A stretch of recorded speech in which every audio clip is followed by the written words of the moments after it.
I am actually really excited for this card. Like I said earlier, we took a week off, but now we're coming into a week where this is a really, really solid fight night, and then it's going to be followed by UFC 269. So I am 100% nice. all for this. Yep.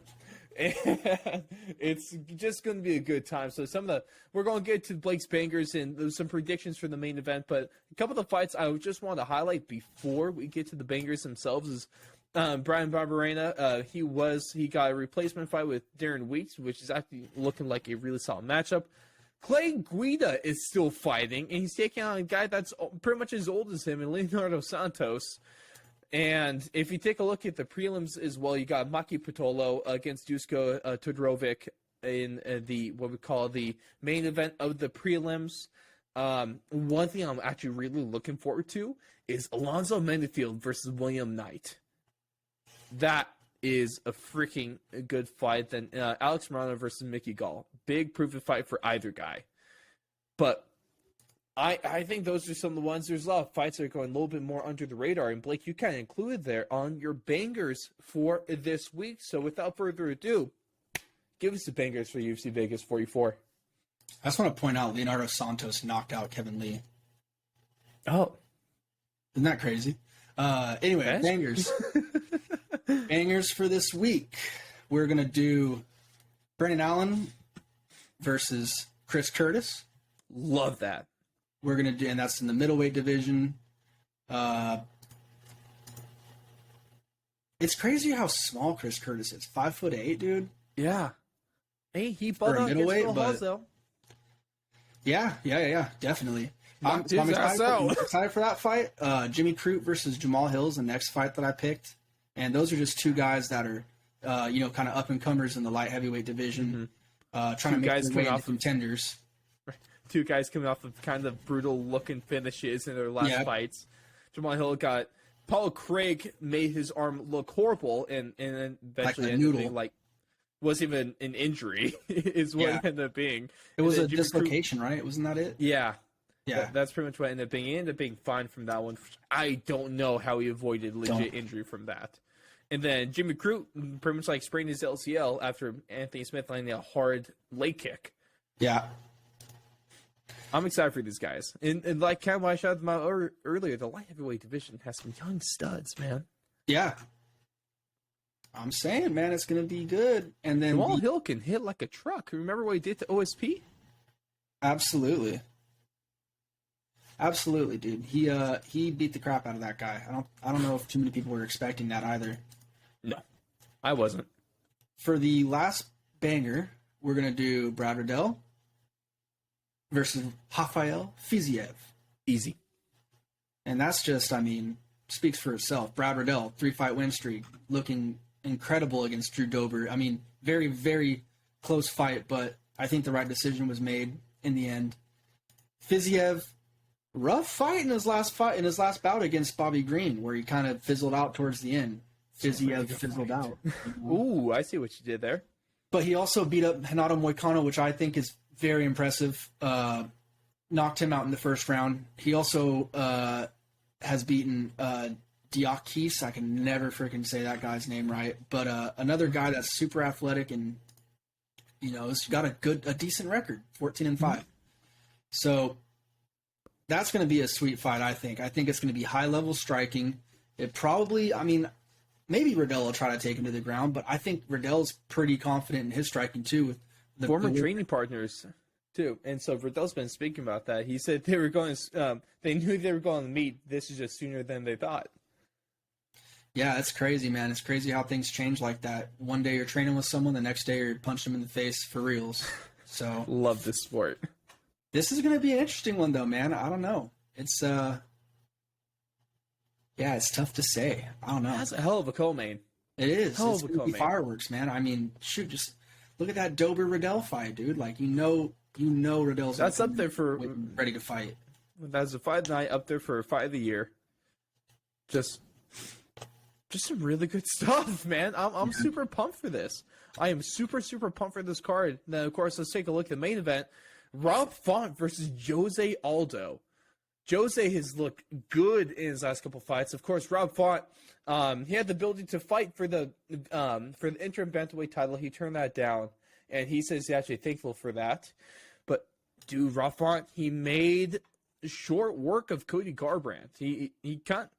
He worked Cody in that fight, and short work, but wasn't the hardest of work, I guess you could say. Yeah, that's a better way to put it. And that was a 5-rounder too, wasn't it? Wasn't that main event? Yeah. So he pieced up the former bantamweight champion of the world. His stand-up is so damn good, man. I almost wish that like him and Max Holloway were at the same weight class so we could see them stand and bang. But Jose Aldo, man, his training partner's the same division, got his ass whooped. So I don't know. I don't think a guy that's smaller than Cater is going to do better. No. Yeah. You know what I mean. I want to see a fight with some two dudes that can absolutely throw down, and I don't know, man. I'm just super excited. Jose Aldo can absolutely throw down, my guy. Was he the one that kind of introduced the flying knee to the MMA world, right? I don't know. Or at least popularized it. Oh, for sure. I mean, he's had some the King of Real. He's a freaking legend. Finishes. And I mean, the one that comes to mind for me is when he hit Chad Mendes. Oh my gosh, yes. But this week has been great so far because it's the Jose Aldo main event. So we just been seeing a bunch of Jose Aldo highlights, and who can be mad at that? That's awesome stuff. I'm picking Jose Aldo to win this fight. Ooh, what round and what method? It's tough. I don't know if he's going to be able to get the finish. Because, I mean, I'm just thinking those body shots. I'm thinking body shots are going to have an appearance this weekend heavily. And we'll see if Rob Font can stick in there with those. Because, I mean, look at what it did to Jeremy Stevens. Look at what he's done to basically everyone besides Piotr Jan that he's fought. I mean, guy's a savage. I love this career reemergence we've seen in the bantamweight division. It's been a lot of fun to watch. I mean, look at Cody No Love, too, right? Like, he's going down to 125. We'll see if he can have a resurgence against Kai Kara France. He looks shredded. He looks insane, dude. He looked in better shape than he did as a bantamweight. And he's done it it looks like he's done it way cleaner than TJ did. Yeah. You know, TJ looked like a skeleton. Cody obviously looks smaller, but he looks healthy. He's healthy, yeah. He doesn't look all sucked out, in his cheeks and just frail. He looks ripped. TJ looked as bad as that featherweight Conor McGregor did that one time. Yeah, no, that just looks scary. Yeah, that stuff doesn't look healthy. I'm super excited for this. I think this is a really tough one for me to pick because Rob Font is on a frickin' roll, and he looks like he might be the future. He looks like he could be a future champion, or at least he's at least a future contender for that belt. Jose Aldo is just a frickin' legend that won't go away, and he's still showing some really high level ability. I'm really torn on this one, and since I'm torn and you picked one side, I'm willing to go Rob Font in this one via decision.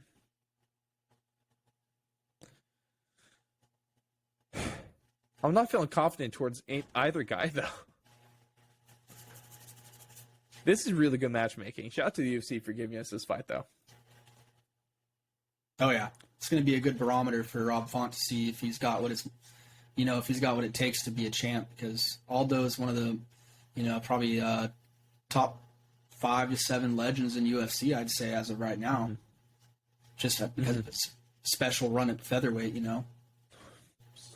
Good, man. It's hard. You can't really. There's not enough words to describe how damn good Jose Aldo is, and how much he means to the sport of MMA. Just a legend, man. Just an absolute legend. I don't know what else to say besides that. Yep, I agree 100%. And it's a hard fight. Also, I don't really want either guy to lose.